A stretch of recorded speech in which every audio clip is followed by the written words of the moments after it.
La mesera fue humillada por el gerente en un restaurante de lujo y el millonario vio su anillo, el mismo que le dio a su amada antes de que desapareciera hace 26 años. El restaurante La Cúpula brillaba como una joya en el corazón de la Ciudad de México.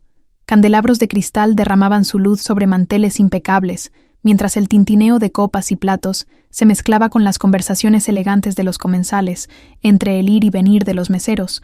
Clara Domínguez se movía con la eficiencia de quien ha aprendido a ser casi invisible. «Domínguez, atiende la mesa 7 ahora mismo». La voz de Esteban Carranza, el gerente, cortó el aire como un látigo. Clara, con sus 42 años marcados por el trabajo duro y las preocupaciones, asintió sin levantar la mirada. Sus manos, resecas por años de limpieza y trabajo, ajustaron el delantal negro sobre su uniforme.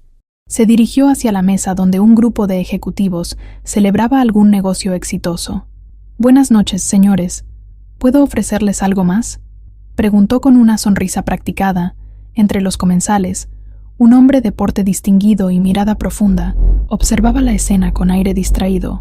Joaquín Santillán, reconocido como uno de los empresarios más exitosos de México, parecía estar más allá de la conversación que mantenían sus acompañantes.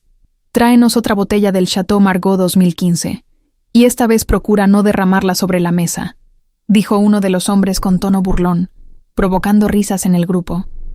Clara mantuvo la compostura, acostumbrada a los comentarios despectivos. Su mente estaba lejos, contando mentalmente las horas que faltaban para terminar su turno, y pensando en Lucía, su sobrina, que seguramente estaría estudiando para sus exámenes finales en la universidad, mientras servía el vino. Sus pensamientos se desviaron momentáneamente hacia la mensualidad universitaria que debía pagar la próxima semana. La distracción fue suficiente. La botella se inclinó más de lo debido, y un chorro de líquido rojo cayó sobre el mantel blanco, salpicando el traje de uno de los comensales. «¡Pero qué estupidez!», exclamó el hombre, levantándose bruscamente. El estruendo atrajo la atención de todos en el restaurante. Esteban Carranza se materializó a su lado con la velocidad de un depredador que huele sangre. «Incompetente», siseó Esteban, tomándola fuertemente del brazo. «Discúlpese inmediatamente, Clara». Mortificada, comenzó a disculparse mientras intentaba limpiar el desastre con una servilleta. En medio del caos, no notó que la fina cadena de plata que siempre llevaba bajo el uniforme se había deslizado hacia afuera. Al inclinarse para recoger la servilleta caída, algo brillante escapó completamente de su escondite. Un anillo de esmeralda, engarzado en oro blanco, quedó colgando a la vista de todos. Joaquín Santillán, que había observado la escena con incomodidad, quedó paralizado. Sus ojos se fijaron en la joya como si hubiera visto un fantasma. «Ese anillo», murmuró, más para sí mismo que para los demás. Esteban continuaba su reprimenda pública, amenazando con despedirla, mientras Clara luchaba por contener las lágrimas. Con manos temblorosas, intentó ocultar nuevamente el anillo bajo su uniforme, pero era demasiado tarde. Joaquín se había levantado de su asiento y se acercaba a ella. «Señor Carranza, creo que ha sido suficiente», intervino Joaquín con una autoridad tranquila que acalló inmediatamente al gerente. Esteban cambió su expresión al reconocer al poderoso empresario. «Señor Santillán, le ofrezco mis sinceras disculpas por este incidente. Le aseguro que esta empleada será». «La señorita no ha hecho nada que requiera sus disculpas», lo interrumpió Joaquín. «Fue un accidente, como tantos que ocurren a diario». El salón había quedado en un silencio incómodo. Clara, agradecida pero confundida, aprovechó la oportunidad para retirarse hacia la cocina. Sintió la mirada de Joaquín clavada en su espalda. Media hora después, mientras recogía platos en una mesa vacía, sintió una presencia a su lado. «Disculpe». La voz grave de Joaquín Santillán la sorprendió. «Me gustaría hablar con usted sobre ese anillo que lleva». Clara palideció. Instintivamente, su mano voló hacia su pecho, donde la joya estaba nuevamente oculta. «No sé de qué habla, señor», murmuró, mirando nerviosamente alrededor. «Por favor», insistió él con un tono que mezclaba autoridad y súplica. «Es importante». Algo en su mirada la hizo dudar. No era la arrogancia a la que estaba acostumbrada en los clientes adinerados. «Mi turno termina en 1 hora», respondió finalmente. Joaquín asintió y regresó a su mesa. mientras Clara sentía que el peso del mundo caía sobre sus hombros. Durante los siguientes 60 minutos, trabajó mecánicamente, sintiendo la mirada de Esteban Carranza siguiendo cada uno de sus movimientos. Al terminar su turno, Clara encontró a Joaquín esperándola en un discreto café frente al restaurante, con el corazón latiendo fuertemente. Se sentó frente a él. «Ese anillo», comenzó él sin preámbulos, «le pertenecía a alguien que conocí hace mucho tiempo». Clara tragó saliva, considerando si debía mentir o revelar la verdad. «Era de mi hermana», admitió finalmente, su voz apenas audible. «Su hermana». Los ojos de Joaquín se ensancharon. «Soledad Domínguez». El nombre flotó entre ellos como un fantasma. Clara asintió lentamente. «¿Dónde está ella?», preguntó Joaquín, inclinándose hacia adelante, con una mezcla de esperanza y temor en su voz. «Murió, hace casi 25 años», respondió Clara, sintiendo el dolor de la vieja herida. Joaquín se reclinó en su asiento. Como si hubieran golpeado, durante un largo momento, permaneció en silencio, procesando la información. «¿Cómo?», preguntó finalmente, su voz ronca. Clara dudó. Había algo en este hombre, en la forma en que pronunciaba el nombre de su hermana, que la empujaba a confiar en él. Un accidente. Eso es lo que dijeron. Pero antes, Clara se detuvo, sintiendo que estaba entrando en terreno peligroso. «¿Antes qué?», presionó Joaquín suavemente. «Antes de morir, vino a verme una noche. Estaba herida, desesperada. Las palabras salían ahora como un torrente contenido por demasiado tiempo. Me entregó a su bebé recién nacida, y este anillo. Me dijo que las protegiera, que no confiara en nadie. Desapareció esa misma noche. Días después, me informaron que había muerto». Joaquín cerró los ojos momentáneamente, como si cada palabra fuera un golpe físico. «¿Un bebé?», murmuró. «¿Una niña?». Clara asintió, súbitamente alarmada por lo que había revelado.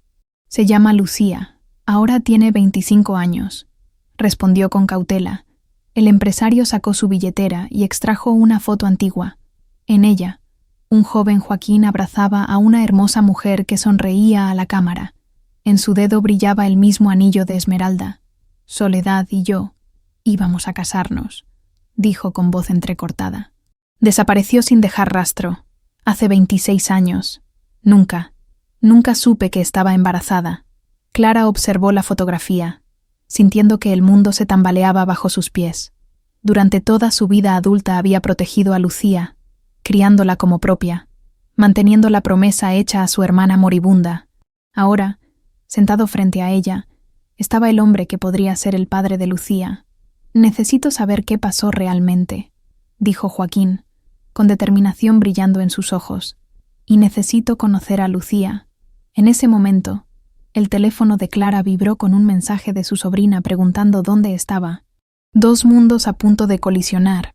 Después de 25 años de secretos, el café ya estaba casi vacío cuando Clara terminó de leer el mensaje de Lucía. Sus manos temblaban ligeramente mientras guardaba el celular. «Tengo que irme», dijo, evitando la mirada de Joaquín. «Por favor». Joaquín extendió su mano sin llegar a tocarla. «Necesito saber más. Necesito entender qué pasó». Clara dudó. 25 años guardando secretos. No se desvanecían en una sola noche. «Mañana, podemos hablar mañana», concedió finalmente. «Pero no le mencione nada a Lucía todavía, por favor». Mientras Clara se alejaba en la noche, Joaquín permaneció sentado, mirando la vieja fotografía. Su mente lo arrastró 26 años atrás, a un tiempo que creía enterrado bajo capas de recuerdos dolorosos. Ciudad de México, 1999. El sol de la tarde bañaba el parque Chapultepec, cuando Joaquín, entonces un joven emprendedor de 23 años, esperaba nervioso en una banca. Su traje, demasiado formal para la ocasión, delataba su inexperiencia en estos asuntos. «Llevas mucho tiempo esperando». La voz melodiosa de Soledad lo sobresaltó. Allí estaba ella, con su vestido floreado y su sonrisa que parecía iluminar todo el parque. A sus 23 años, Soledad Domínguez era la personificación de la vida misma, inteligente, apasionada, con una determinación que contrastaba con su apariencia delicada. «Toda mi vida», respondió él, ganándose una carcajada que hizo que varias personas voltearan a mirarlos. Caminaron por el parque, hablando de sus sueños. Joaquín le contó sobre la pequeña empresa que estaba comenzando. Su visión de revolucionar el mercado inmobiliario mexicano. Soledad le habló de su trabajo como contadora en una firma respetable y sus estudios nocturnos para obtener una maestría.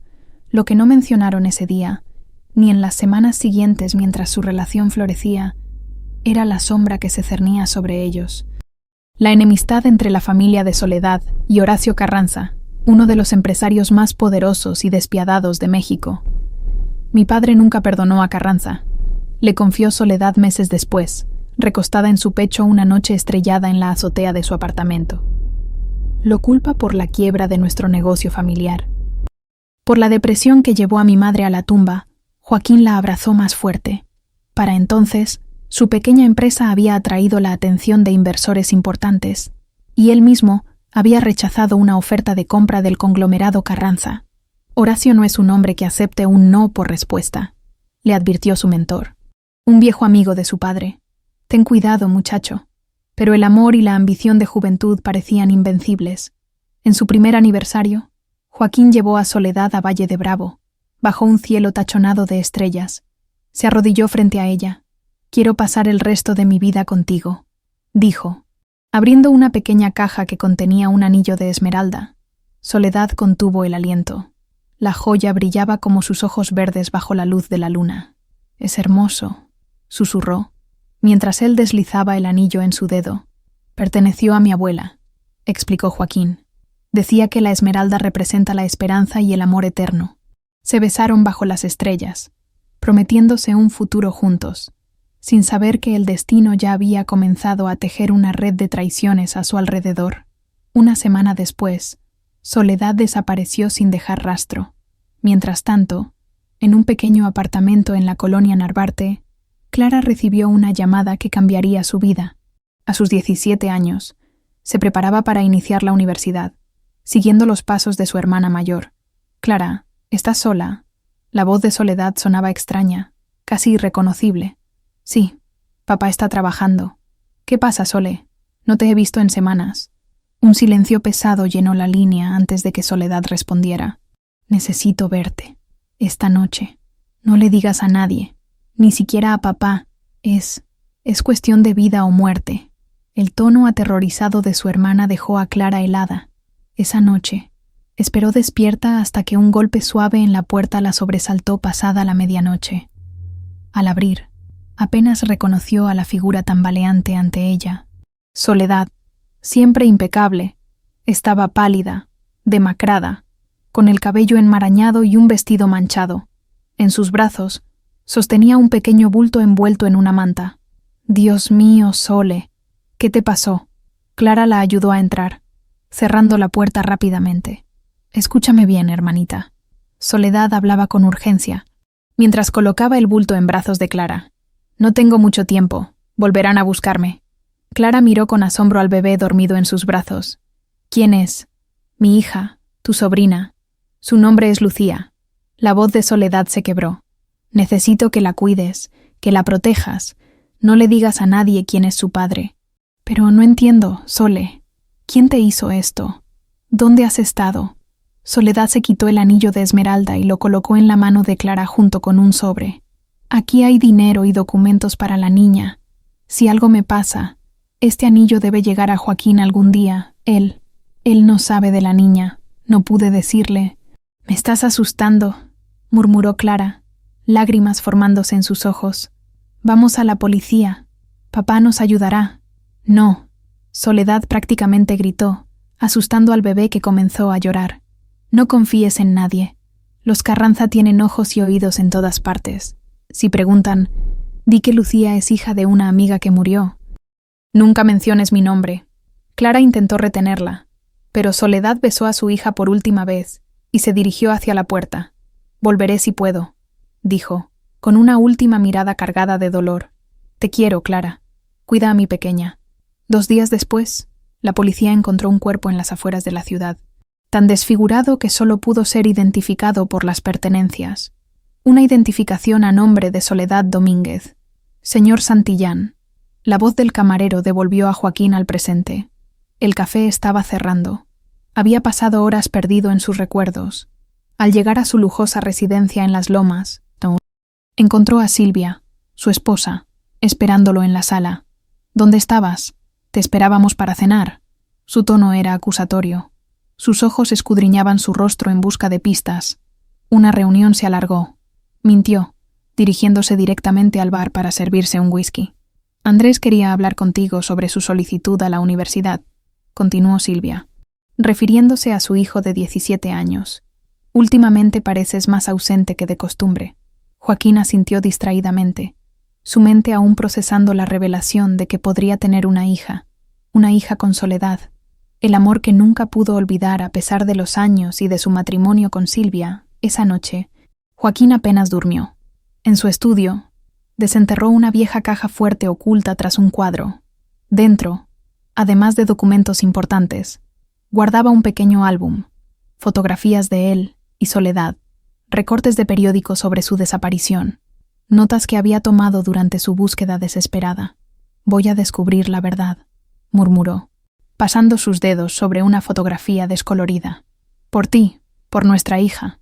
Mientras tanto, en su modesto apartamento, Clara observaba a Lucía dormir. La joven se había quedado estudiando hasta tarde, ajena al encuentro que cambiaría sus vidas para siempre. Clara sacó el anillo de esmeralda de su escondite en una vieja lata de galletas. Durante 25 años había protegido a Lucía, cumpliendo la promesa hecha a su hermana moribunda. Ahora, ese pequeño círculo de oro y piedra verde amenazaba con desenterrar secretos que podrían destruir todo lo que habían construido. O quizás, pensó mientras volvía a guardarlo, era tiempo de que la verdad saliera a la luz. La mañana siguiente amaneció gris y lluviosa, como si el cielo reflejara la inquietud que Joaquín sentía. Desde su oficina en el último piso de la Torre Santillán, contemplaba el panorama urbano de la Ciudad de México, mientras esperaba una llamada. «Señor Santillán, el licenciado Navarro está aquí», anunció su asistente por el intercomunicador. «Hazlo pasar, por favor». Mateo Navarro, un hombre delgado de unos 50 años, entró con un maletín de cuero gastado. Había sido investigador privado durante más de 2 décadas y tenía fama de ser discreto y meticuloso. «Gracias por venir con tan poca anticipación», dijo Joaquín, indicándole que tomara asiento. «Sus llamadas siempre son prioritarias, señor Santillán», respondió Navarro con una leve sonrisa. «¿En qué puedo servirle?» Joaquín le entregó una carpeta con la foto de Soledad y algunos documentos antiguos. «Necesito que investigues todo lo relacionado con la muerte de esta mujer, Soledad Domínguez, ocurrida hace aproximadamente 25 años. Navarro examinó los documentos con interés profesional. «¿Hay algo específico que deba buscar? Quiero saber si realmente murió». La voz de Joaquín se tensó. «Quiero los reportes policiales, las declaraciones de testigos, los certificados médicos, todo». Navarro asintió, acostumbrado a no hacer preguntas personales. «También quiero información sobre esta mujer y esta joven», continuó Joaquín, entregándole una nota con los nombres de Clara y Lucía Domínguez. «Discretamente. No quiero que sepan que están siendo investigadas». «Entendido». «¿Algo más?» Joaquín dudó un momento. «Sí, busca cualquier conexión entre la familia Carranza y la desaparición de Soledad». El investigador alzó una ceja. «Los Carranza, eso podría ser. Complicado. Por eso recurro a ti, Mateo. Sé que eres el mejor». Después de que Navarro se marchó, Joaquín llamó a su asistente. «Cancela mis compromisos de esta tarde. Tengo un asunto personal que atender». En la cúpula, Clara servía mesas con la mente dividida entre su trabajo y la inminente reunión con Joaquín. No había dormido bien, atormentada por recuerdos y dudas. «Domínguez», la voz de Esteban Carranza la sobresaltó. «A mi oficina, ahora». El tono no admitía réplica. Clara lo siguió hasta la pequeña oficina en la parte trasera del restaurante, sintiendo un nudo en el estómago. «Cierra la puerta», ordenó Esteban, sentándose tras su escritorio. Clara obedeció, permaneciendo de pie, con las manos entrelazadas frente a ella. «¿Puedo preguntar de qué hablabas anoche con Joaquín Santillán?», inquirió Esteban con una falsa casualidad que no ocultaba su interés. Clara sintió que la sangre se le helaba. ¿Los habían visto? El señor Santillán solo quería disculparse por el incidente con el vino. Mintió, manteniendo la mirada baja, Esteban la observó con ojos entrecerrados, como un depredador evaluando a su presa. ¿Y por qué un hombre como Santillán se molestaría en disculparse con una simple mesera? No lo sé, señor. Tal vez solo estaba siendo amable. Esteban se levantó y rodeó el escritorio, acercándose demasiado. Clara podía oler su colonia cara mezclada con un leve aroma a tabaco. Escúchame bien. Domínguez, los Santillán y los Carranza, no somos precisamente amigos. Si Joaquín te contacta nuevamente, por cualquier motivo, quiero saberlo. ¿Entendido? No era una petición, sino una orden. Clara asintió, sintiendo el peso de una amenaza no expresada. Puedes retirarte. Y recuerda, estás en periodo de prueba después del incidente de ayer. Un solo error más, y buscarás trabajo en otro lugar. Al salir de la oficina, Clara tuvo que apoyarse contra la pared para respirar. La forma en que Esteban había mencionado a los Santillán. Había algo personal, algo que iba más allá de una rivalidad empresarial. Su teléfono vibró con un mensaje de un número desconocido. La espero a las 5 en el Café Tacuba, J.C. Lucía Domínguez salió de su clase de Derecho Constitucional con la cabeza llena de artículos y precedentes legales. A sus 25 años. Estaba a pocos meses de graduarse con honores de la Facultad de Derecho. Un logro que sabía que debía principalmente a los sacrificios de su tía Clara. Lucy, la llamó Daniela, su mejor amiga. ¿Vienes a la biblioteca? Tenemos que terminar el ensayo para Garza. No puedo hoy, Dani. Tengo que pasar por el departamento de mi tía. Ha estado actuando raro desde ayer. Raro como... no lo sé. Distante, preocupada. Me dijo que llegó tarde porque se quedó limpiando, pero nunca antes había apagado su teléfono durante el trabajo. Mientras caminaba hacia la parada del metro, Lucía no podía quitarse de encima la sensación de que algo importante estaba sucediendo. Su tía Clara, siempre tan predecible y estable, parecía repentinamente nerviosa y evasiva. Al llegar al pequeño apartamento que compartían, Lucía notó inmediatamente que la lata de galletas donde Clara guardaba los ahorros estaba fuera de su lugar habitual. Movida por la curiosidad, la abrió. El dinero estaba allí, pero también encontró algo más. Un sobre amarillento y desgastado por el tiempo. En su interior, un certificado de nacimiento a nombre de Lucía Domínguez. Lo que la dejó helada fue ver el espacio de padre en blanco, y en madre, no el nombre de Clara, sino el de Soledad Domínguez. Sus manos temblaron. Soledad, la hermana fallecida de su tía. Clara siempre le había dicho que era hija de una amiga que murió en un accidente y que al no tener más familia, ella la había adoptado. Una mentira. Toda su vida había sido una mentira.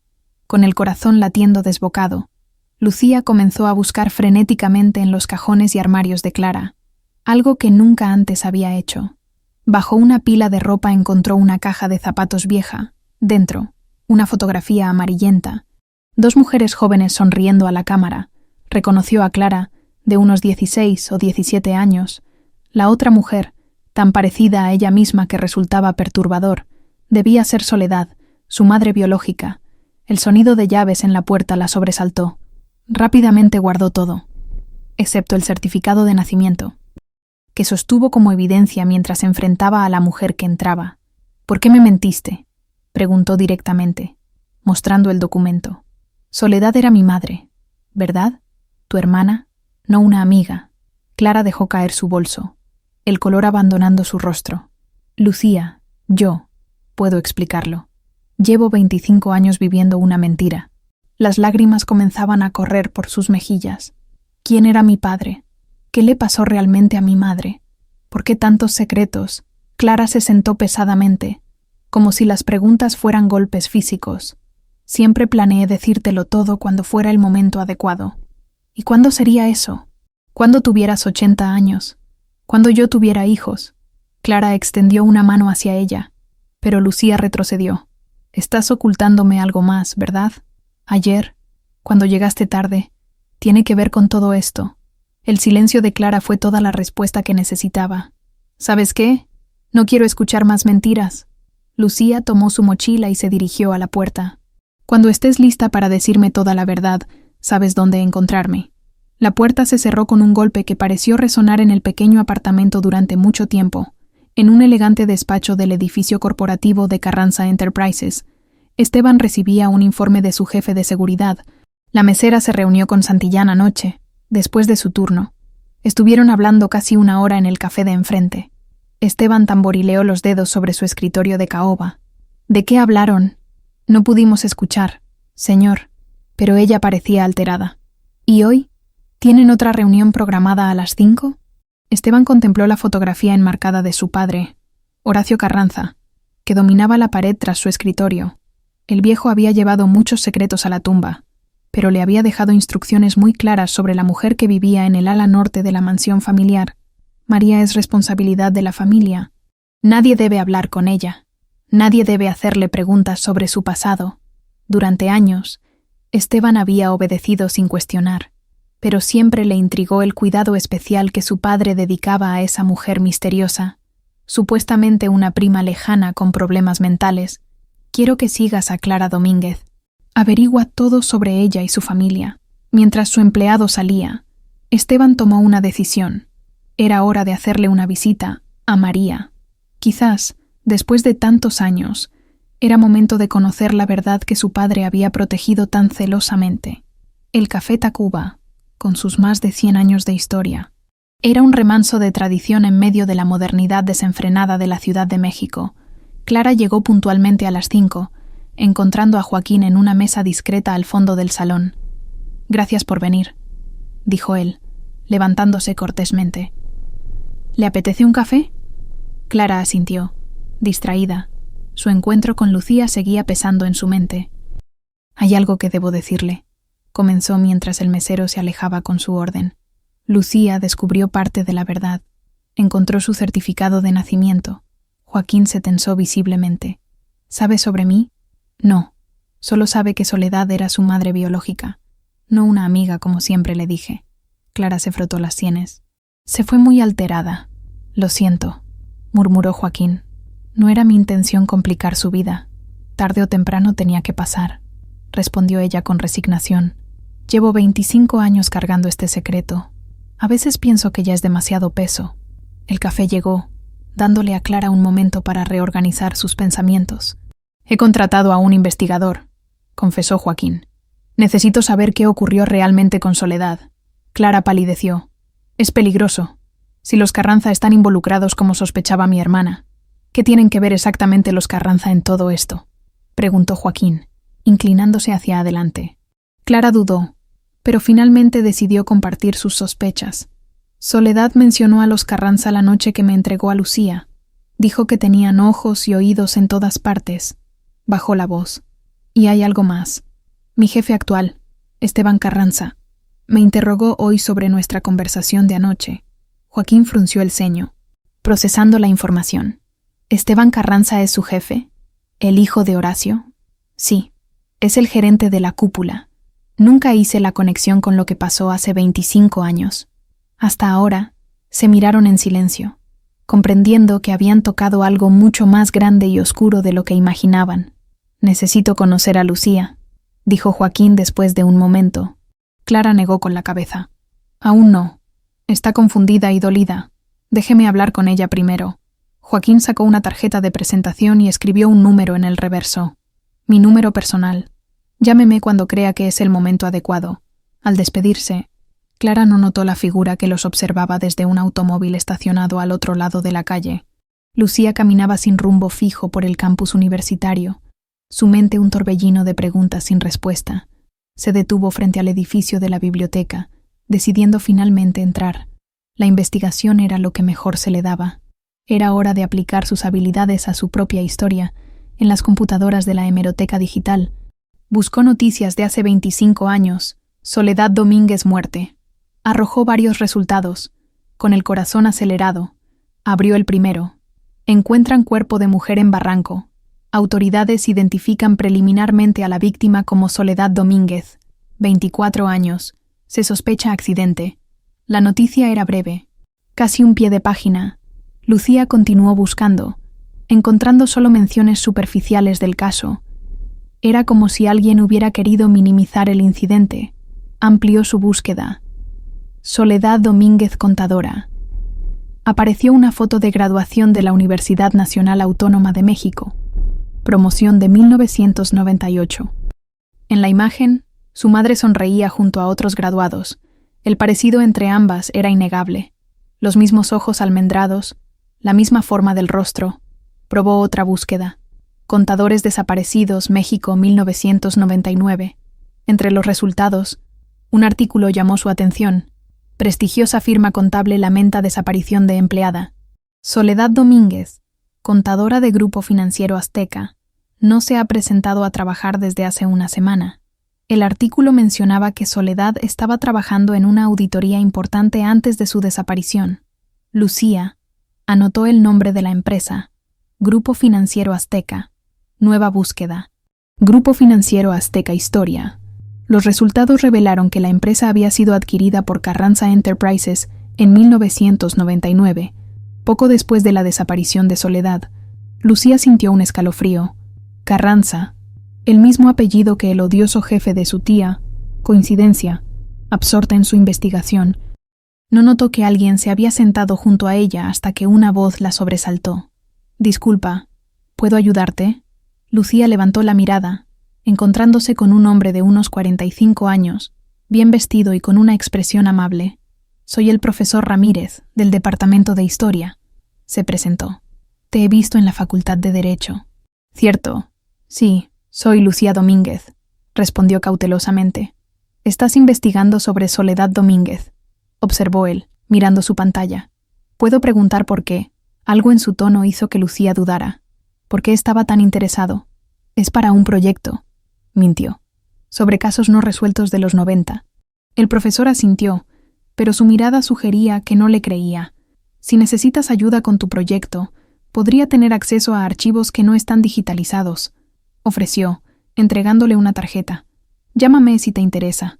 Cuando el hombre se alejó, Lucía observó la tarjeta. «Dr. Gabriel Ramírez, Departamento de Historia Contemporánea».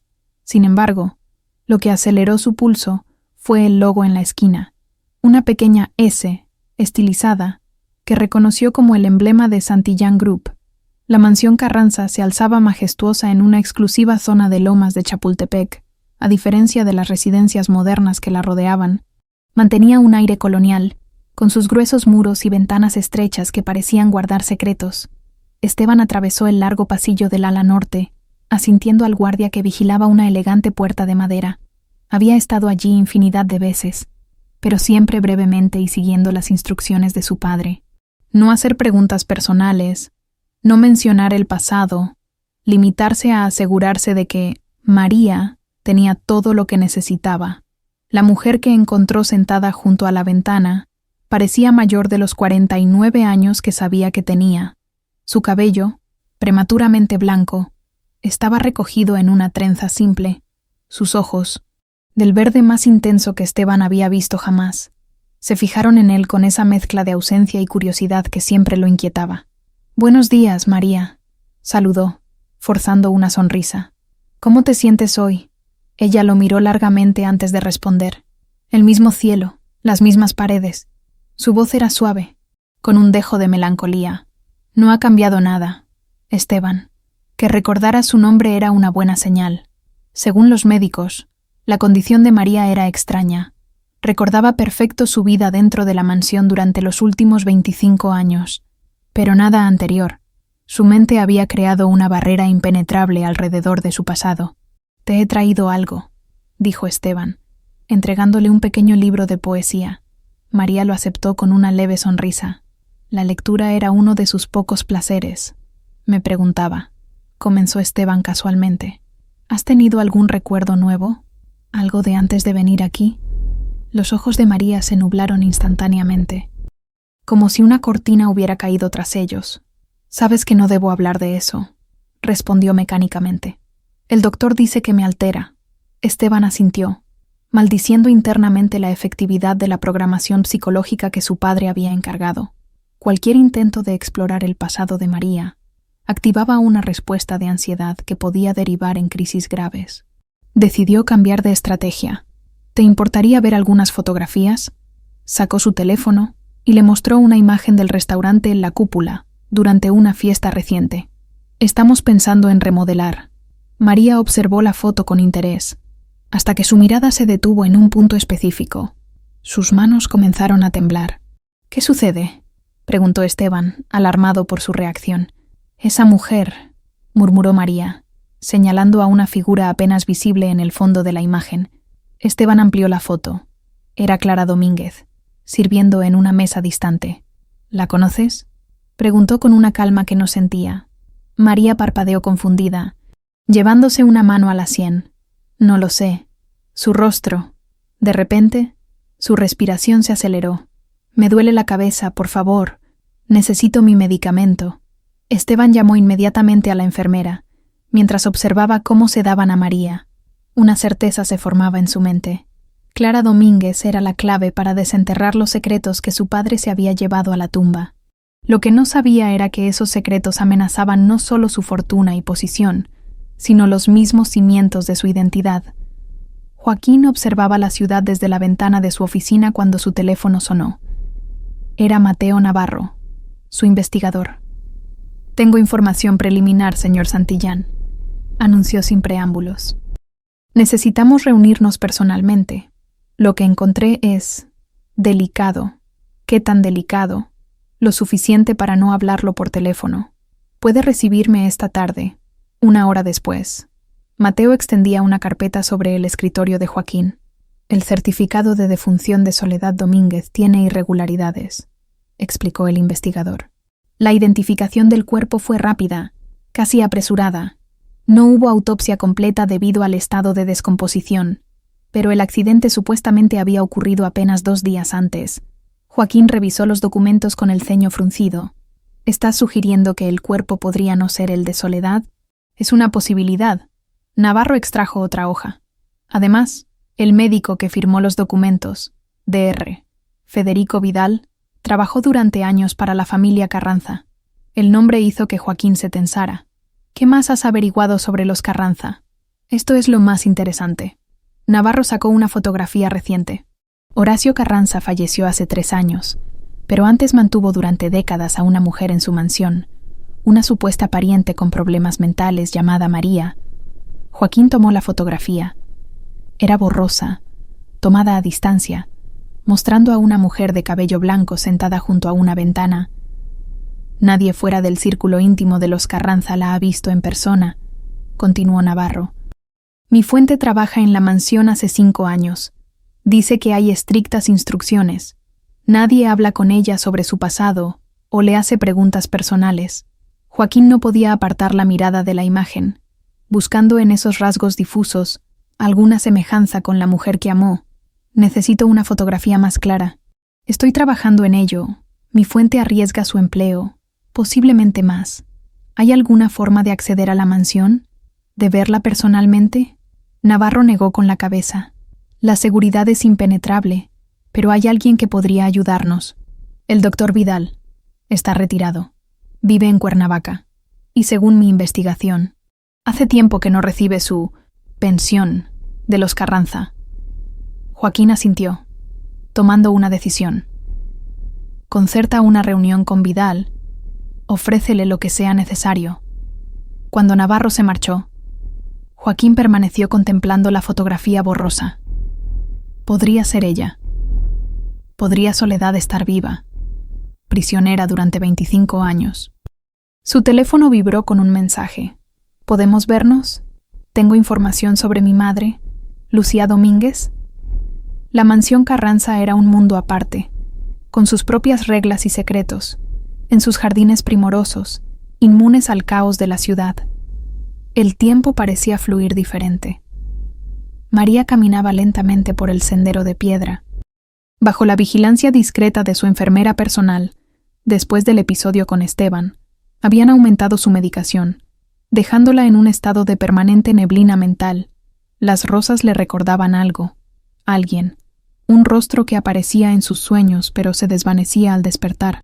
Cada vez que intentaba aferrarse a esos recuerdos fugaces, el dolor de cabeza comenzaba, seguido por la ansiedad que solo las pastillas aliviaban. Se detuvo junto a un rosal de flores rojas, tocando los pétalos con la punta de los dedos. Un destello verde cruzó su mente, una piedra brillante, un anillo. El dolor fue instantáneo, como un relámpago atravesando su cerebro. Se tambaleó, sujetándose la cabeza. Señora María. La enfermera corrió hacia ella.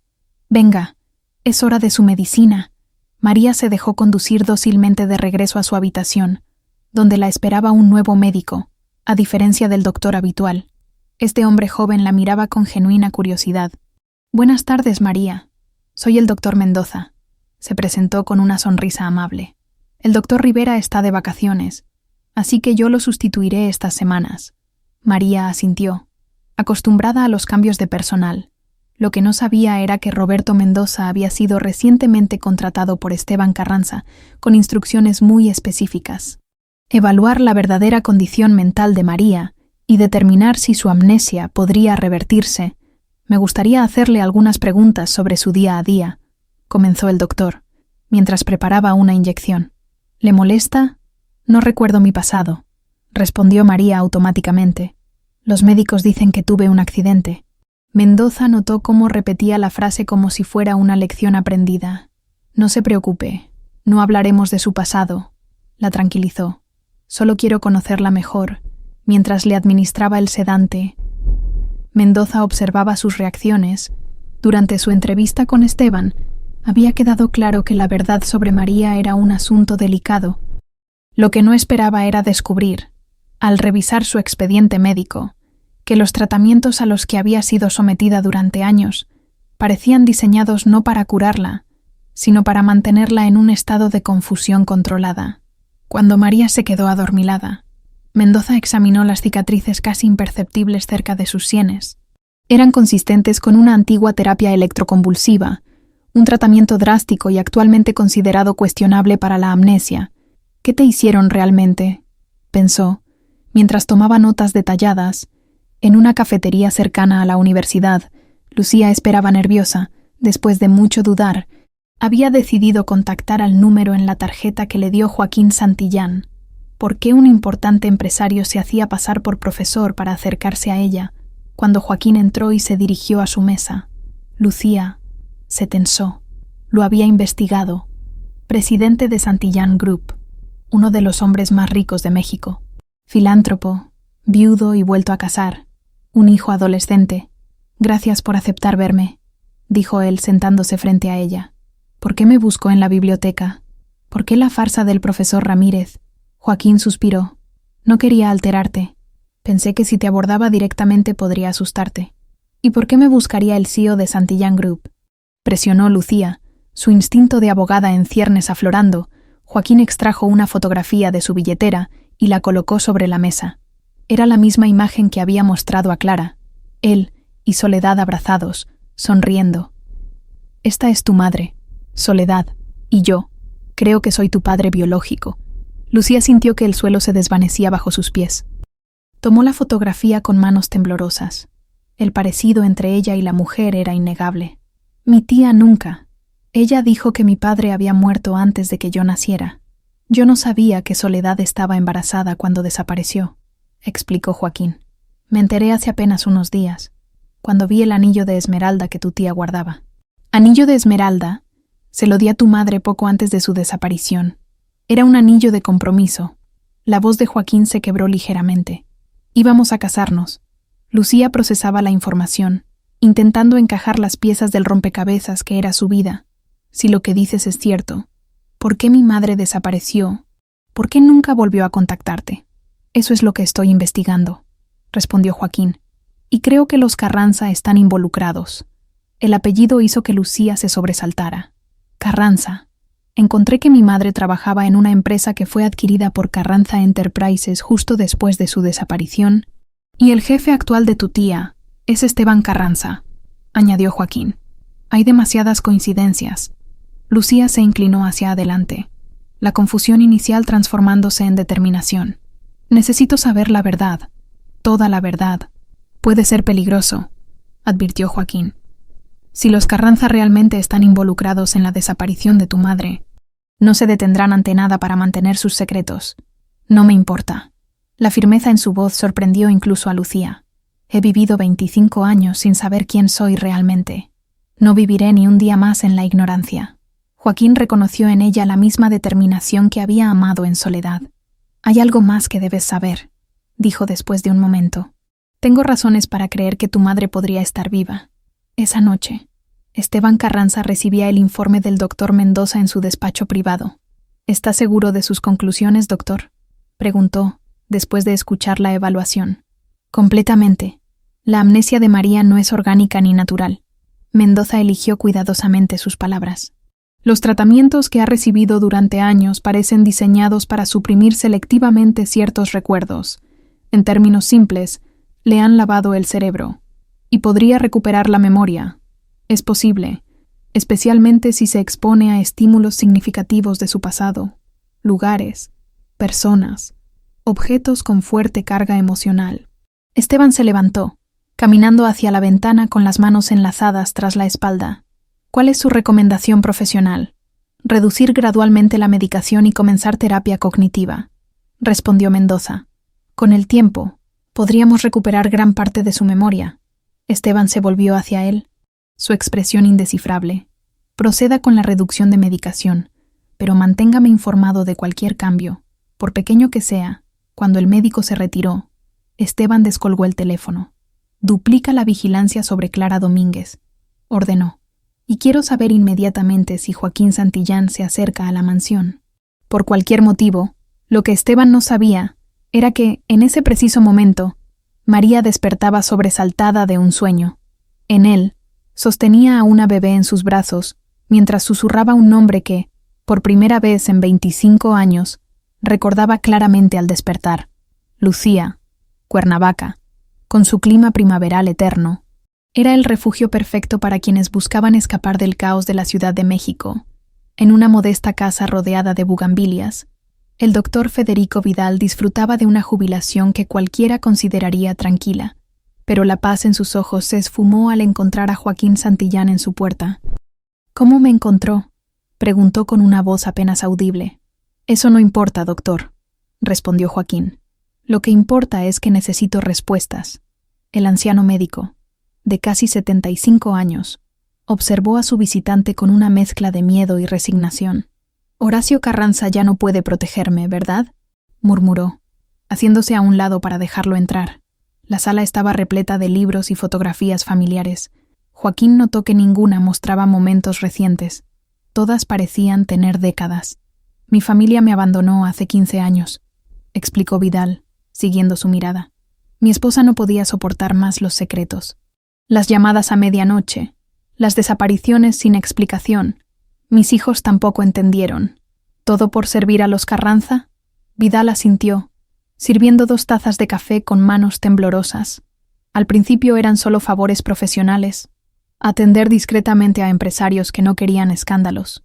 Firmar certificados sin hacer demasiadas preguntas. Sus ojos se nublaron con el peso de los recuerdos. Luego, gradualmente, los favores se volvieron algo más, como certificar la muerte de Soledad Domínguez cuando no había cuerpo, dijo Joaquín directamente. El médico palideció. ¿Cómo sabe?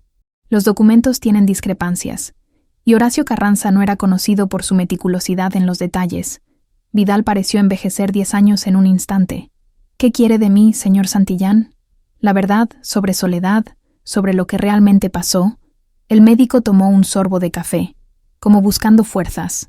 No participé en su secuestro, debe creerme. Me llamaron después. Cuando ya estaba en la mansión, a medida que Vidal relataba la historia, el rostro de Joaquín se transformaba con horror y rabia. El médico había sido convocado para atender a una joven embarazada que había sufrido una caída. Al llegar a la mansión Carranza, encontró a Soledad semiconsciente, con signos de haber sido maltratada. Estaba de 8 meses. El parto se adelantó por el estrés. La voz de Vidal se quebró. Horacio me ordenó salvarlos a ambos. Dijo que la necesitaba viva. ¿Para qué? Soledad había descubierto irregularidades en los libros contables durante la adquisición de Grupo Financiero Azteca, pruebas de lavado de dinero y fraude fiscal que podrían haber destruido el imperio Carranza. Joaquín cerró los ojos, comprendiendo finalmente, pero no podía simplemente matarla, porque no sabía si había compartido la información con alguien más. Exacto. Necesitaba mantenerla aislada mientras descubría el alcance de lo que sabía y quién más podría estar informado. ¿Y la niña?, preguntó Joaquín, con un nudo en la garganta. Horacio la consideraba un problema, pero Soledad, Vidal tragó saliva. Ella consiguió escapar brevemente después del parto, por horas. Supongo que entregó a la bebé a alguien de confianza. A su hermana, murmuró Joaquín. Y después, la recapturaron. Hubo un forcejeo. Sufrió un traumatismo craneal severo. El médico desvió la mirada. Cuando finalmente se recuperó físicamente, su memoria estaba fragmentada. Horacio vio una oportunidad. Si no recordaba, no era una amenaza. Ordené tratamientos para mantener esa amnesia, medicamentos que suprimieran sus recuerdos. Joaquín se levantó, incapaz de contener su rabia. La mantuvo prisionera durante 25 años. Le robó su identidad, su vida, su hija, y me usó a mí para hacerlo, completó Vidal, con voz hueca. Al principio me amenazó, luego me compró. Con el tiempo me convertí en cómplice voluntario. Lágrimas corrían por sus mejillas arrugadas. He vivido con esa culpa cada día. Sigue viva, hasta donde sé, sí, como María, una pariente con supuestos problemas mentales. Joaquín tomó su teléfono. Va a ayudarme a sacarla de allí, doctor. Es lo mínimo que puede hacer para redimirse. En la residencia Santillán. Silvia observaba a su esposo con creciente suspicacia. Las últimas semanas, Joaquín había estado distante, misterioso, cancelando compromisos familiares y pasando horas encerrado en su estudio. Aquella noche, durante la cena, decidió confrontarlo. ¿Quién es Lucía Domínguez?, preguntó directamente. Joaquín dejó caer el tenedor, sorprendido. ¿Qué has dicho? Encontré el nombre en tu agenda. Tienes varias reuniones con ella. Silvia mantuvo la compostura. También con una tal Clara Domínguez. ¿Quiénes son Andrés, su hijo de 17 años? Observaba el intercambio con incomodidad desde el otro extremo de la mesa. Son personas relacionadas con un asunto personal, respondió Joaquín evasivamente. ¿Personal? La voz de Silvia adquirió un filo peligroso. ¿Qué tipo de asunto personal requiere encuentros secretos con dos mujeres? Puedo retirarme si necesitan hablar en privado, intervino Andrés, haciendo ademán de levantarse. No, quédate, ordenó Silvia. Si esto afecta a la familia, todos deberíamos saberlo. Joaquín miró a su hijo, luego a su esposa. Después de 15 años de matrimonio, Silvia merecía al menos parte de la verdad. Lucía podría ser mi hija biológica, confesó finalmente. De una relación anterior a conocerte. Silvia palideció visiblemente. ¿Una hija? ¿Todos estos años y nunca lo mencionaste? No lo sabía hasta hace poco, explicó Joaquín. Sucedió hace más de 25 años.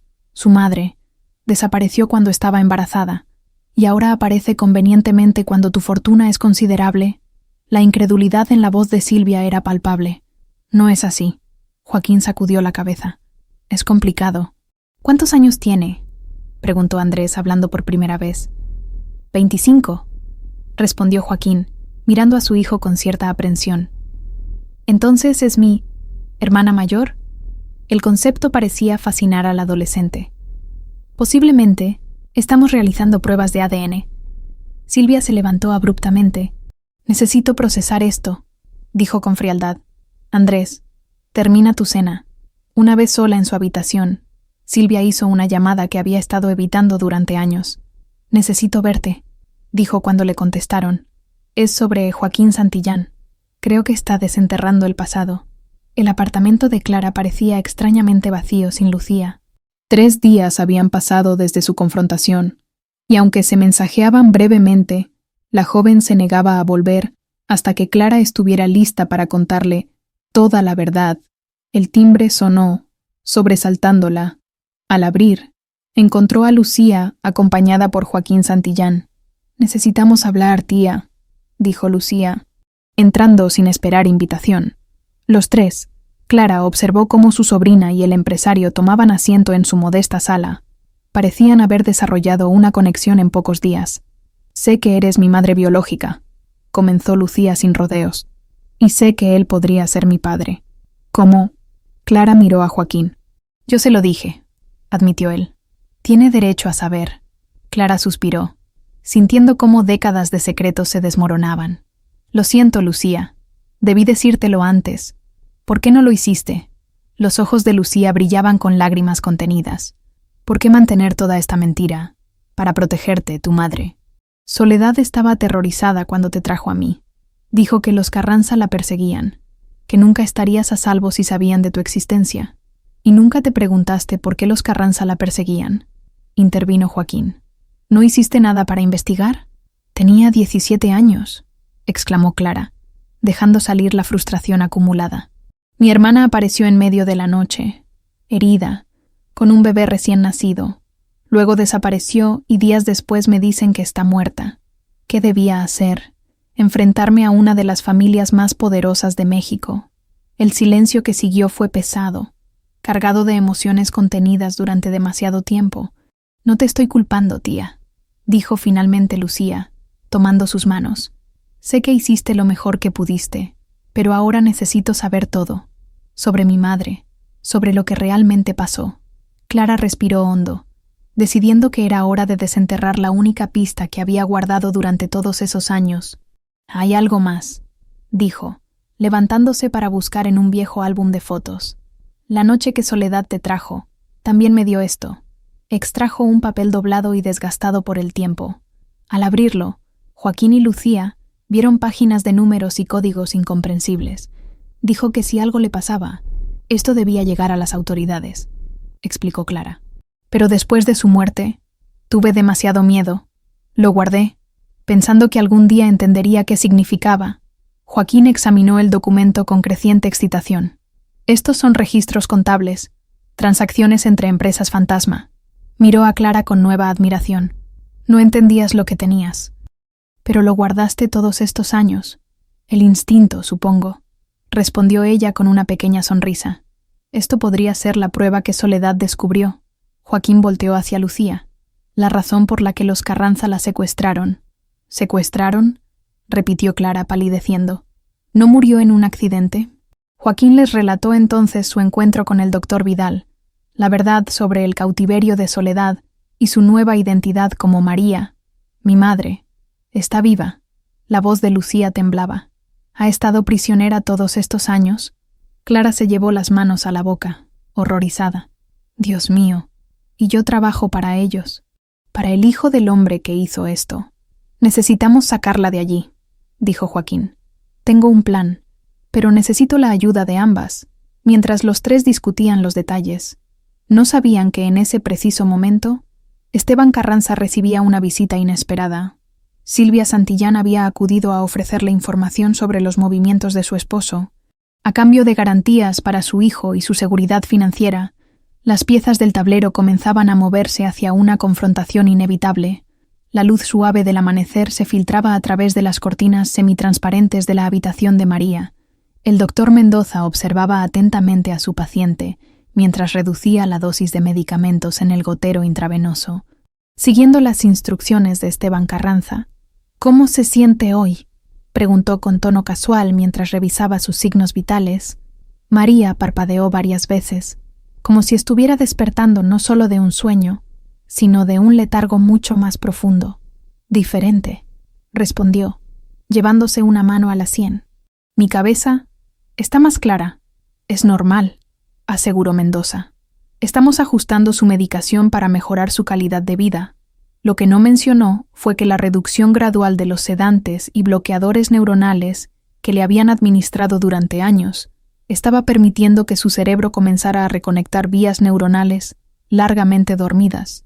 Tengo sueños extraños, confesó María, mirando por la ventana hacia el jardín. Una niña, un anillo verde y un hombre joven. Siempre el mismo hombre. El médico tomó notas, ocultando su excitación profesional. Este era precisamente el tipo de avance que Esteban esperaba. ¿Podría describirme al hombre?, preguntó con estudiada indiferencia. María cerró los ojos, intentando capturar la imagen elusiva. Alto, ojos oscuros, amables. Me miraba como si yo fuera importante. Su voz se quebró ligeramente. No puedo recordar su nombre, pero en el sueño siento que lo conozco bien. Mendoza extrajo de su maletín una serie de fotografías que Esteban le había proporcionado. Me gustaría probar un pequeño ejercicio, dijo, colocando las imágenes sobre la cama. Mire estas fotografías y dígame si alguna le resulta familiar. Las fotografías mostraban rostros diversos, personalidades públicas, empleados de la mansión, y estratégicamente colocada entre ellas, una imagen de Joaquín Santillán tomada recientemente en un evento empresarial. María las examinó con curiosidad, hasta que sus dedos se detuvieron sobre la fotografía de Joaquín. Su respiración se aceleró visiblemente. «Este hombre», murmuró, tomando la fotografía con manos temblorosas. Es como el de mis sueños, pero mayor». Mendoza contuvo el impulso de sonreír. Su experimento estaba funcionando. «¿Recuerda su nombre?», presionó suavemente. María frunció el ceño, concentrándose intensamente. «Joa», comenzó, pero de inmediato se llevó las manos a la cabeza, cuando una punzada de dolor interrumpió su esfuerzo. «No puedo. Duele demasiado». El médico anotó la reacción. Era el condicionamiento aversivo clásico que habían implantado en ella. Dolor asociado a ciertos recuerdos específicos. «No se esfuerce», la tranquilizó, retirando las fotografías. Todo a su tiempo. Cuando María volvió a dormirse, Mendoza salió al pasillo donde Esteban Carranza esperaba con impaciencia. «Está funcionando», informó el médico. Reconoció a Santillán, aunque no conscientemente.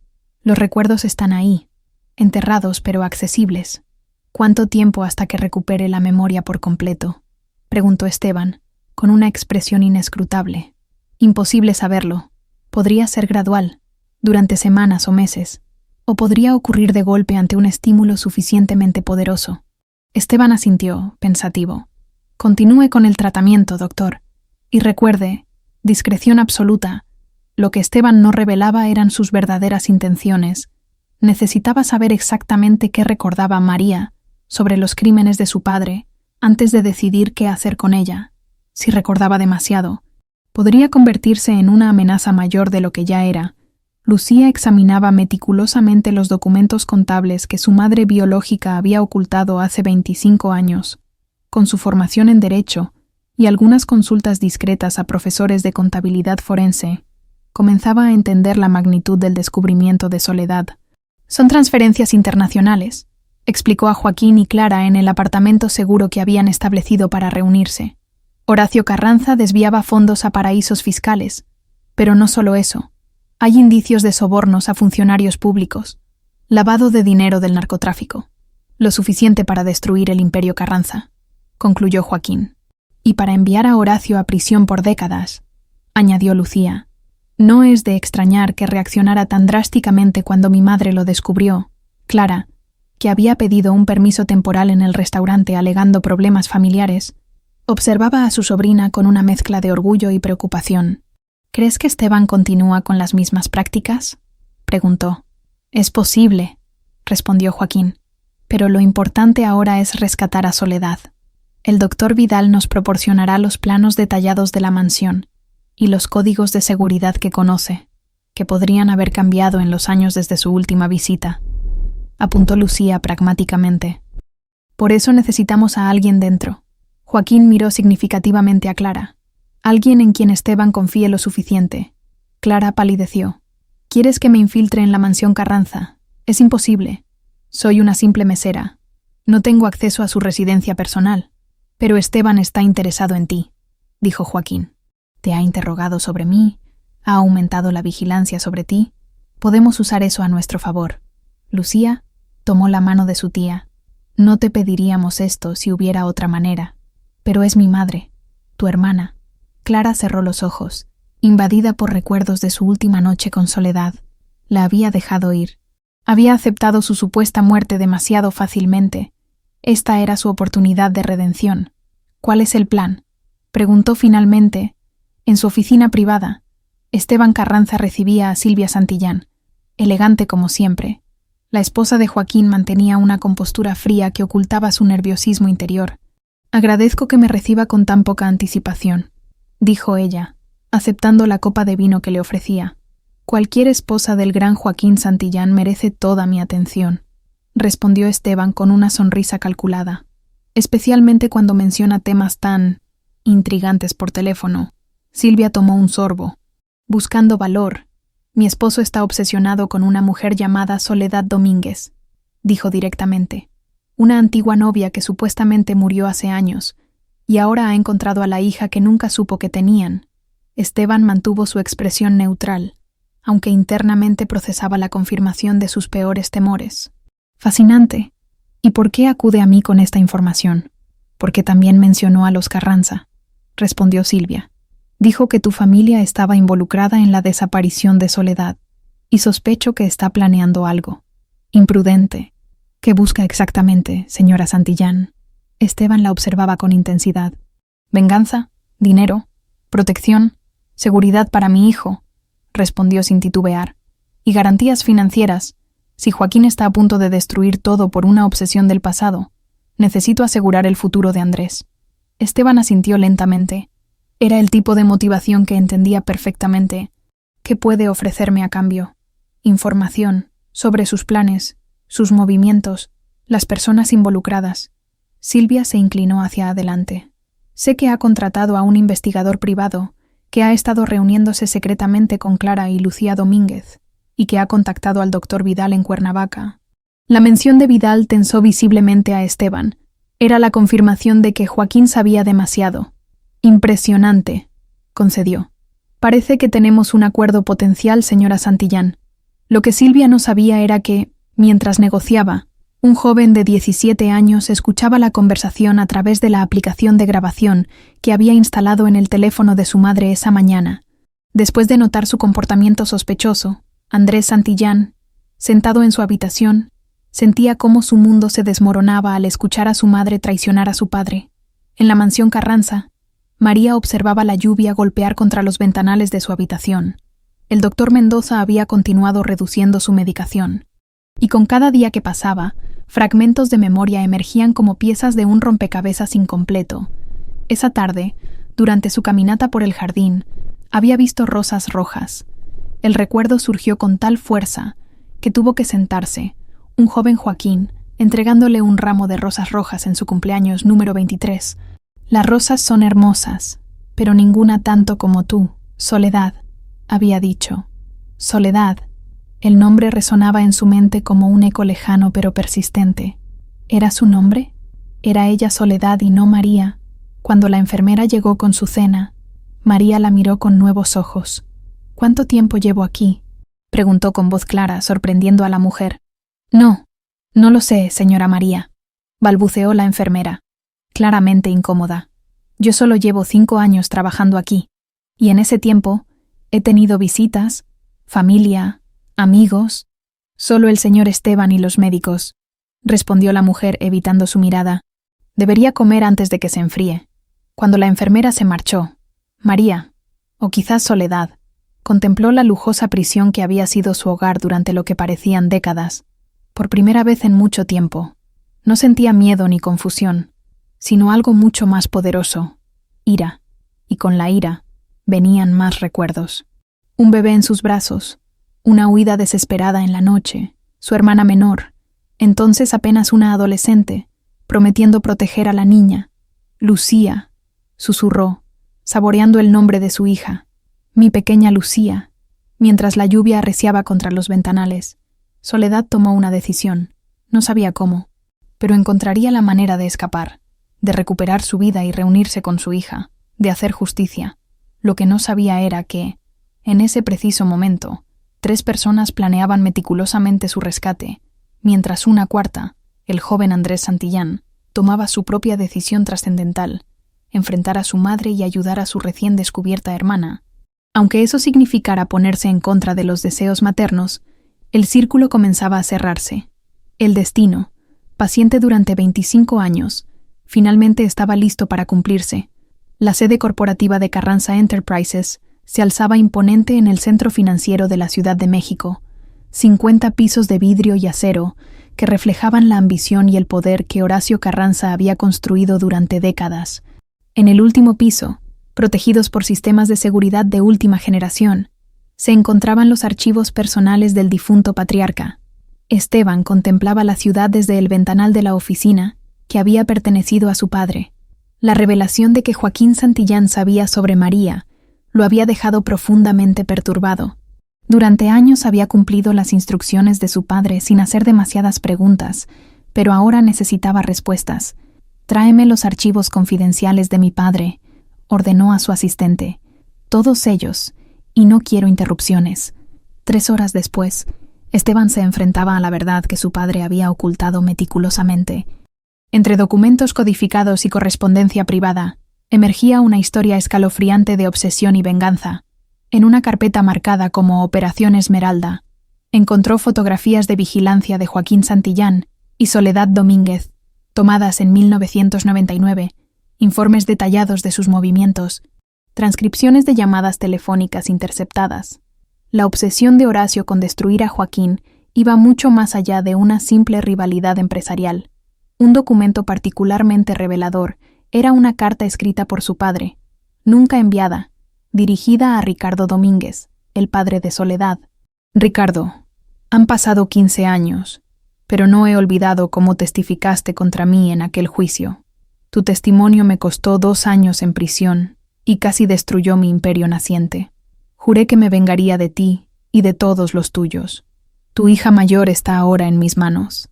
El joven Santillán, que amenaza mi posición en el mercado, sufrirá su pérdida por el resto de su vida.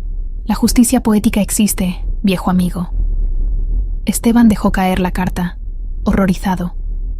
La venganza de su padre contra un antiguo enemigo había derivado en el secuestro de una mujer inocente, en separar a una madre de su hija, en destruir vidas por un rencor de décadas. Siguió leyendo, descubriendo cómo Horacio había orquestado cada detalle: la falsa muerte de Soledad, los médicos comprados, la creación de una nueva identidad para mantenerla cautiva indefinidamente mientras extraía información sobre las pruebas contables que ella había descubierto. Pero lo más perturbador era una serie de notas médicas firmadas por el doctor Vidal, detallando el daño cerebral que Soledad había sufrido durante su intento de escape y la oportunidad que esto representaba. La paciente presenta amnesia retrógrada significativa. Con el tratamiento adecuado, podemos reforzar este estado, creando bloqueos psicológicos específicos que impidan el acceso a sus recuerdos anteriores al cautiverio. Recomiendo terapia electroconvulsiva selectiva combinada con condicionamiento aversivo y medicación supresora. Esteban recordaba vagamente cuando, siendo adolescente, su padre le había presentado a María como una pariente lejana que necesitaba cuidados especiales. Nunca había cuestionado la historia. Ocupado con sus estudios en el extranjero y posteriormente con sus responsabilidades en la empresa familiar, cuando su hermano mayor Ramiro murió en un accidente de auto hace 5 años, Horacio le había confiado la responsabilidad de María, sin revelarle toda la verdad, solo advirtiendo que era esencial para la seguridad de la familia, que permaneciera aislada y bajo tratamiento constante. La muerte de su padre 3 años atrás había dejado muchas preguntas sin respuesta, pero Esteban había continuado con las rutinas establecidas, más por inercia que por convicción. Ahora, enfrentado a la magnitud de los crímenes de su padre, se encontraba en una encrucijada moral. ¿Continuaría perpetuando esta injusticia o intentaría remediarla de alguna manera? Sus reflexiones fueron interrumpidas por una llamada urgente. «Señor Carranza, hay una situación en la mansión», informó el jefe de seguridad. «María ha atacado a una enfermera e intentado escapar. El doctor Mendoza la ha sedado, pero dice que necesita hablar con usted inmediatamente». Joaquín y Lucía trabajaban incansablemente en el plan para rescatar a Soledad. Con la ayuda del doctor Vidal, habían obtenido planos detallados de la mansión Carranza y establecido las mejores rutas de entrada y escape. «El ala norte está relativamente aislada del resto de la propiedad», explicaba Vidal, señalando en el mapa. «Hay 2 guardias permanentes en la entrada principal y cámaras de seguridad en estos puntos». «¿Y esta entrada de servicio?», preguntó Lucía, señalando una puerta lateral. «Se usa principalmente para entregas y personal de mantenimiento. Tiene menos vigilancia, pero necesitarán una identificación válida para pasar». Clara, que había conseguido regresar a su trabajo en el restaurante para no levantar sospechas, aportaba información valiosa sobre los movimientos de Esteban. «Ha estado extremadamente tenso los últimos días», comentó. «Hoy ni siquiera apareció en el restaurante, lo cual es inusual. Su asistente mencionó que estaba revisando asuntos familiares urgentes. Podría estar relacionado con la reducción de medicación», sugirió Vidal. «Si Soledad está recuperando sus recuerdos, podría volverse más difícil de controlar». El timbre interrumpió su conversación. Joaquín miró por la mirilla, sorprendido al ver a su hijo Andrés. «¿Qué haces aquí?», preguntó al abrir la puerta. «¿Cómo encontraste este lugar?». Seguía mamá, respondió Andrés, entrando y observando con curiosidad a los presentes. La escuché hablar con Esteban Carranza. Está contándole todo sobre tus planes. La revelación cayó como un balde de agua fría. ¿Silvia está trabajando con Carranza? Joaquín parecía no poder creerlo. Dice que quiere protegerme, asegurar mi futuro. Andrés parecía avergonzado. Pero no estoy de acuerdo con lo que hace. Por eso vine a advertirte. Lucía se acercó a su recién descubierto medio hermano, evaluándolo con mirada crítica. ¿Cómo sabemos que podemos confiar en ti?, preguntó directamente. Podrías estar aquí como espía de tu madre. Andrés sostuvo su mirada. No tengo forma de probártelo. Solo puedo decirte que lo que están haciendo con esa mujer, manteniéndola prisionera por décadas, es monstruoso. Y si realmente es tu madre, nuestra familia, quiero ayudar. Joaquín estudió a su hijo, reconociendo en él la determinación y el sentido de justicia que siempre había intentado inculcarle. Te creo, dijo finalmente, pero esto complica nuestros planes. Si Esteban sabe que estamos preparando un rescate, aumentará la seguridad. Tendremos que actuar más rápido, decidió Lucía. Esta noche, imposible, intervino Vidal. Necesitamos más preparación.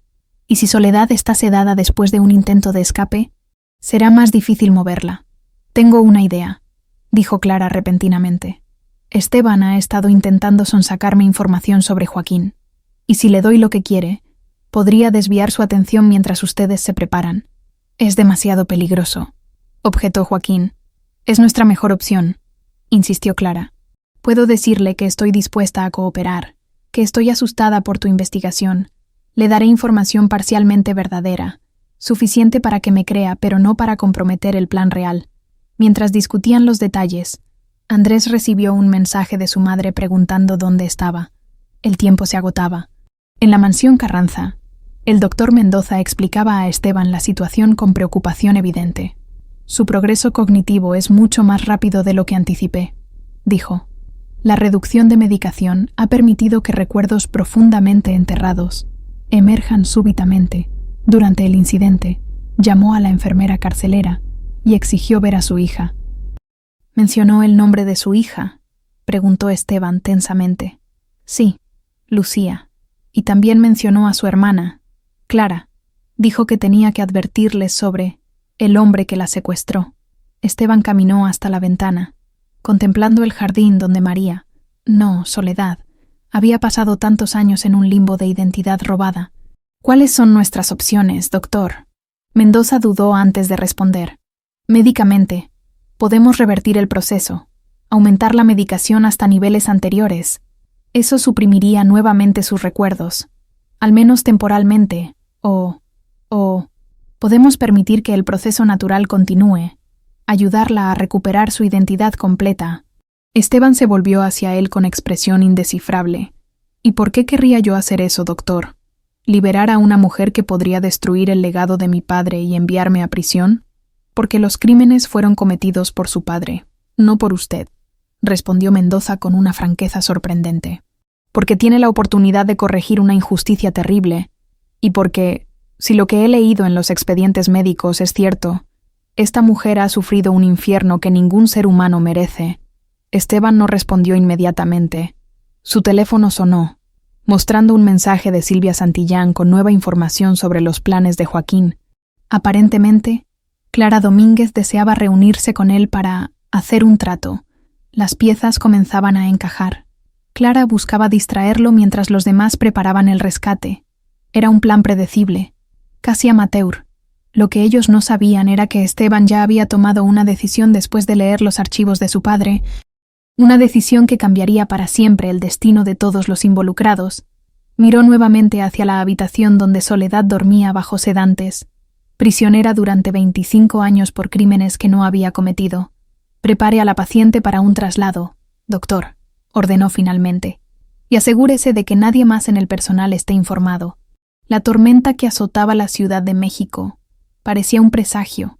Relámpagos iluminaban intermitentemente el cielo nocturno, mientras Joaquín, Lucía y el doctor Vidal esperaban en una camioneta estacionada a 2 cuadras de la mansión Carranza. Clara debería haber llamado ya. murmuró Lucía, revisando su teléfono por enésima vez. «Dale tiempo», respondió Joaquín, aunque la preocupación era evidente en su voz. Su reunión con Esteban estaba programada para las 8. El plan era simple pero arriesgado. Clara distraería a Esteban en el restaurante, ofreciendo revelar información sobre Joaquín a cambio de seguridad laboral. Mientras tanto, ellos aprovecharían la confusión de un cambio de guardia para infiltrarse en la mansión con las identificaciones falsas proporcionadas por el investigador de Joaquín. Son las 8:30. El doctor Vidal consultó su reloj. Deberíamos recibir noticias pronto, Andrés, que había insistido en acompañarlos como apoyo externo. Vigilaba desde otro vehículo. Su tarea era alertarles de cualquier movimiento sospechoso y, en caso necesario, contactar a las autoridades con la evidencia recopilada sobre el secuestro de Soledad. El teléfono de Joaquín sonó, sobresaltándolos. «¿Clara?», respondió ansiosamente. «No, soy yo». La voz de Andrés sonaba alterada. «Acabo de ver a mamá entrando en la mansión Carranza y hay movimiento inusual en la entrada de servicio». Joaquín maldijo por lo bajo. «Han cambiado sus planes», concluyó. «Silvia debe haberles advertido, o Clara no consiguió distraer a Esteban», añadió Vidal con preocupación.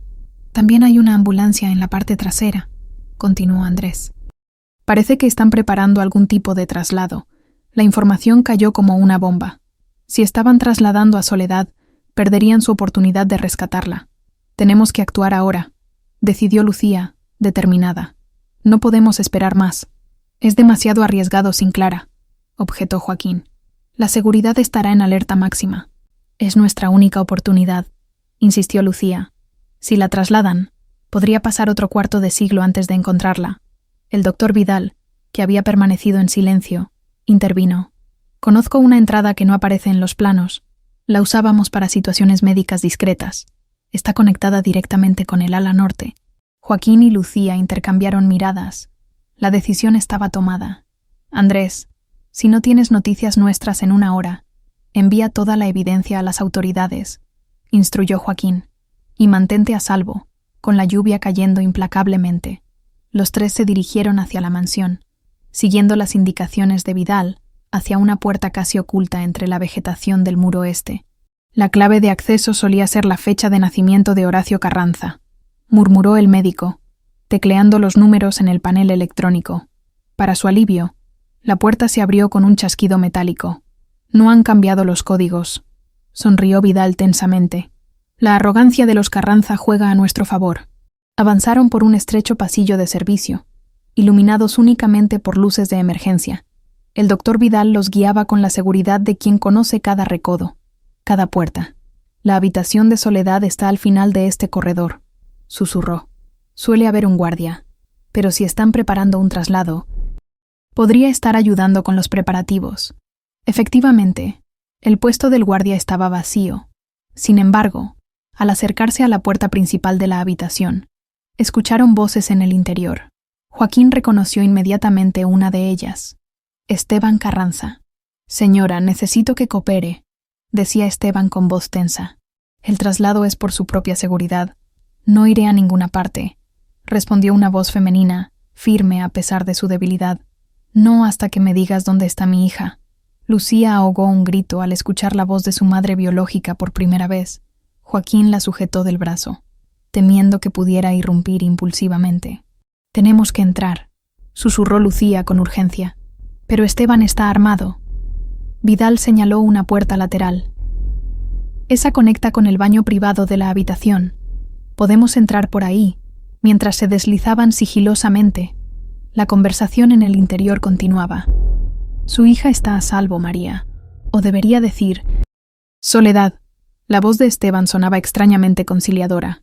«Pero Santillán viene por usted, y no puedo garantizar su seguridad si permanece aquí. Joaquín». El nombre salió como un suspiro esperanzado de los labios de Soledad. «¿Él me está buscando?»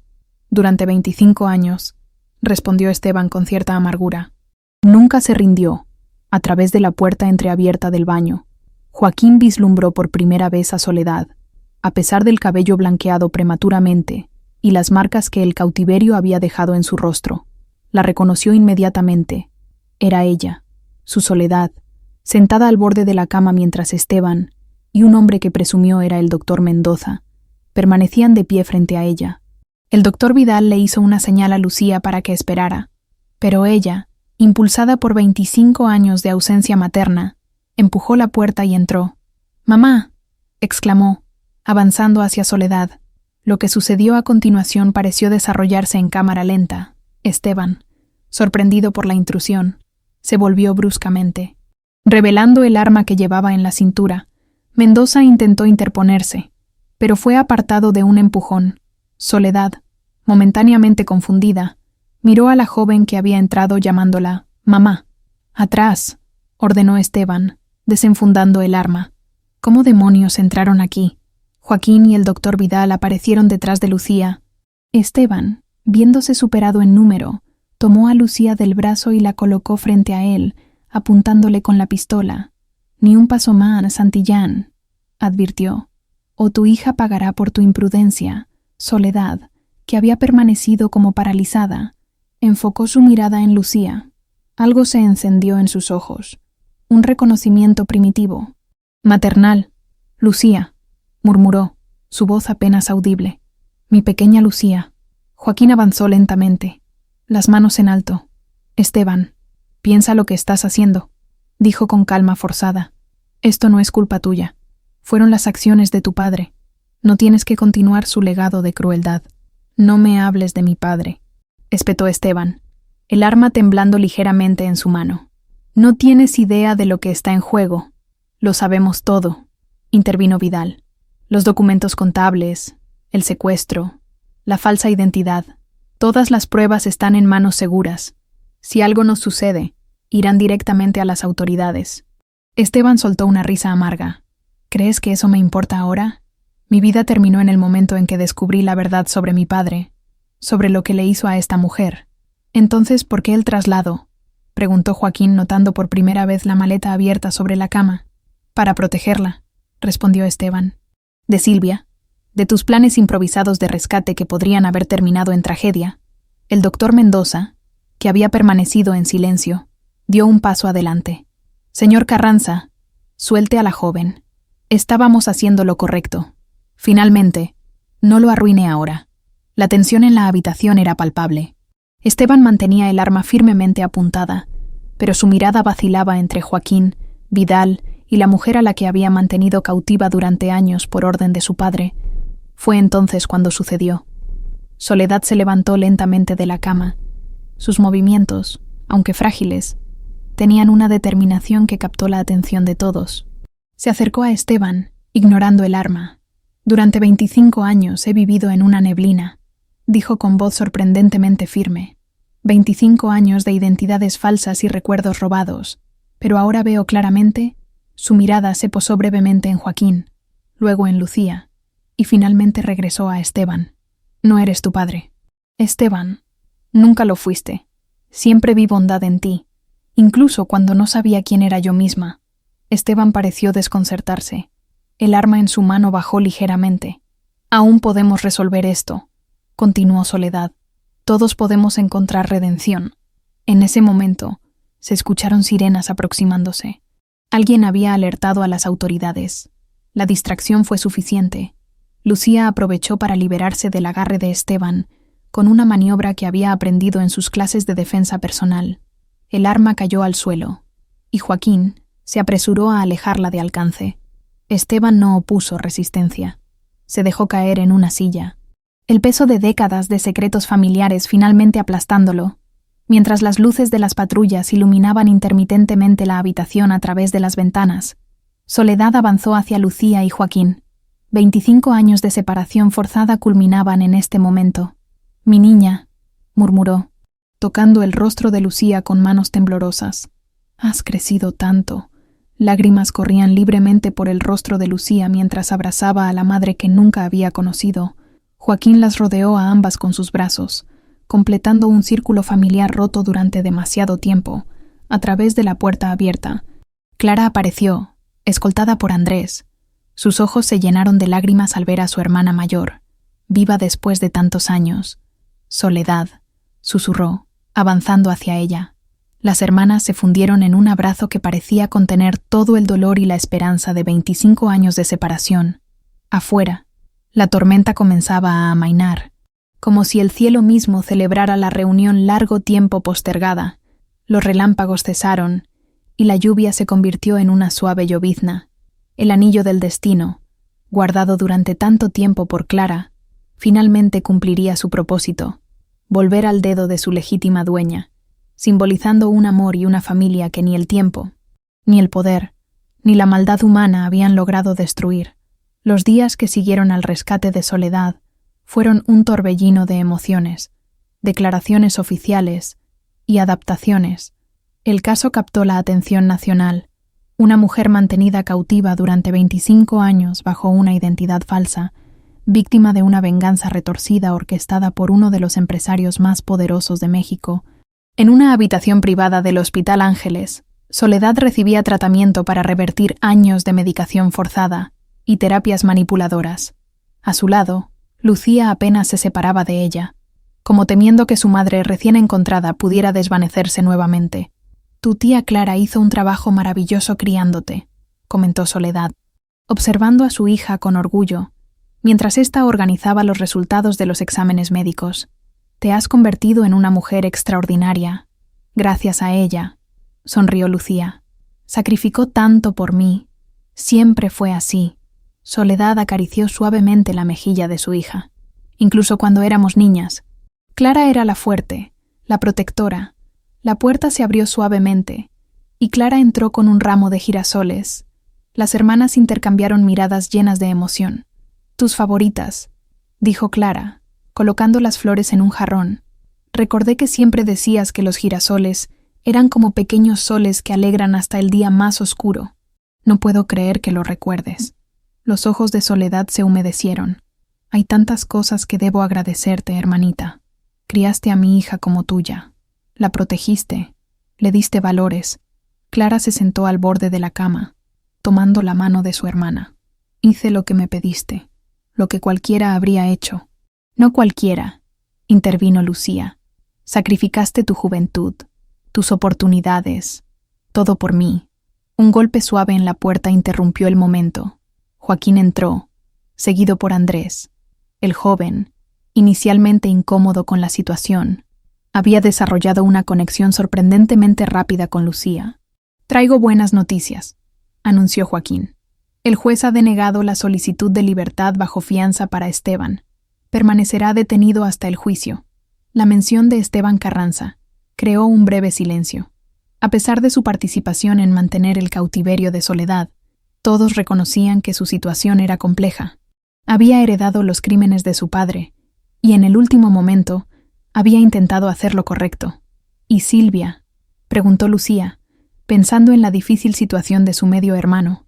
«Ha aceptado colaborar a cambio de inmunidad», respondió Joaquín con expresión neutra. «Su testimonio será crucial contra la red de complicidad que permitió mantener a Soledad cautiva durante tanto tiempo». Andrés asintió, con una mezcla de tristeza y comprensión. La traición de su madre había sido un golpe devastador, pero entendía sus motivaciones. El miedo a perder seguridad y posición. «Los resultados del ADN llegaron esta mañana», añadió Joaquín, cambiando de tema mientras extraía un sobre de su chaqueta. «Aunque creo que son una formalidad a estas alturas». Lucía tomó el sobre con manos temblorosas, aunque su corazón ya sabía la verdad. Ver la confirmación científica de su parentesco con Joaquín y Soledad representaba el cierre de un ciclo de dudas e identidad fragmentada. 99% de compatibilidad, leyó en voz alta, sonriendo a través de las lágrimas. «Oficialmente soy una Santillán Domínguez». «Siempre lo fuiste», dijo Soledad suavemente. «Desde el momento en que te sostuve en mis brazos por primera vez». Joaquín se acercó a la cama de Soledad, sus ojos reflejando 25 años de búsqueda, dolor y, finalmente, esperanza renovada. «Hay algo más que quiero compartir con todos ustedes», dijo sacando una pequeña caja de terciopelo del bolsillo de su chaqueta. Soledad contuvo el aliento al reconocer la caja. «El anillo de tu abuela», murmuró. Clara se apresuró a sacar de su bolso el anillo de esmeralda que había guardado fielmente durante tantos años. «Creo que esto te pertenece», dijo, entregándoselo a Joaquín. Él lo tomó con reverencia, observando cómo la piedra verde brillaba bajo la luz del hospital, aparentemente inmune al paso del tiempo. «Este anillo ha recorrido un largo camino», dijo, tomando la mano de Soledad. Igual que nosotros, con delicadeza. Deslizó el anillo en el dedo de Soledad, donde había estado brevemente 26 años atrás. «Perfecto», susurró ella, contemplando la esmeralda que ahora adornaba su mano, como si el tiempo no hubiera pasado. «El tiempo pasó», respondió Joaquín, «pero algunos sentimientos permanecen intactos». La enfermera entró para anunciar que el tiempo de visita terminaba, pero la familia recién reunida parecía existir en su propia burbuja temporal, donde pasado y presente convergían en la promesa de un futuro compartido. Un mes después, la mansión Santillán en Las Lomas acogía una íntima reunión familiar. Soledad, recuperándose gradualmente bajo cuidados médicos especializados, se adaptaba a su libertad recobrada. Sus médicos se maravillaban de su resiliencia psicológica, de cómo su mente había protegido partes esenciales de su identidad, a pesar de los tratamientos diseñados para suprimirla. En el jardín, bajo un cenador cubierto de bugambilias, Clara conversaba animadamente con el doctor Vidal, quien había decidido dedicar sus últimos años profesionales a ayudar a víctimas de trauma psicológico, una forma de redención por su participación en el caso. Lucía y Andrés, superando la extrañeza inicial, habían desarrollado una relación fraternal genuina, unidos por la tormenta familiar que habían enfrentado juntos. Encontraban en su vínculo inesperado una fuente de fortaleza. Soledad observaba la escena desde la terraza, maravillada por los giros del destino. Joaquín se acercó, ofreciéndole una taza de té. «¿En qué piensas?», preguntó suavemente. «En lo afortunada que soy», respondió ella. «A pesar de todo lo ocurrido, tengo a mi hija, a mi hermana, y te tengo a ti». Joaquín tomó su mano, acariciando distraídamente el anillo de esmeralda. «Cuando desapareciste, una parte de mí se negó a aceptarlo», confesó. «Durante años, seguí buscándote en cada rostro, en cada multitud. Y yo te buscaba en mis sueños, incluso cuando no recordaba quién eras», respondió Soledad. «Algo en mí siempre supo que existías, que eras importante». Desde el jardín, Lucía los observaba con una mezcla de alegría y nostalgia. A pesar de haber encontrado a sus padres biológicos, su corazón estaba dividido. Clara, quien la había criado como propia, merecía mantener su lugar especial en su vida. Como leyendo sus pensamientos, Clara se acercó a ella. «Estás preocupada por mí», dijo, rodeando los hombros de Lucía con un brazo. «No lo estés. Siempre seré tu tía Clara, la que te enseñó a andar en bicicleta y te curó las rodillas raspadas. Y siempre serás mi madre también», respondió Lucía, apoyando su cabeza en el hombro de Clara. Tener a Soledad de vuelta no cambia eso. Mientras el sol comenzaba a ponerse, tiñendo el cielo de tonos dorados y púrpuras, la familia se reunió alrededor de una mesa en la terraza. Joaquín levantó su copa. «Por los reencuentros», dijo, «por las segundas oportunidades, y por el anillo que, como el destino, siempre encuentra su camino». Las copas tintinearon bajo el cielo del atardecer. Soledad, rodeada por el amor que ni 25 años de cautiverio habían logrado borrar, contempló el anillo en su dedo. La esmeralda captaba los últimos rayos del sol, brillando con una promesa renovada. En los días siguientes, los expedientes del caso Carranza revelarían más víctimas de los abusos de poder de Horacio. Más familias encontrarían respuestas a desapariciones inexplicables. Más verdades saldrían a la luz. Pero esa noche, en ese momento perfecto suspendido entre el pasado reclamado y el futuro por construir, Soledad simplemente disfrutaba de la libertad de estar con quienes amaba, el anillo en su dedo, testigo silencioso de una historia de separación y reencuentro. Había completado su viaje. El círculo, finalmente, estaba cerrado.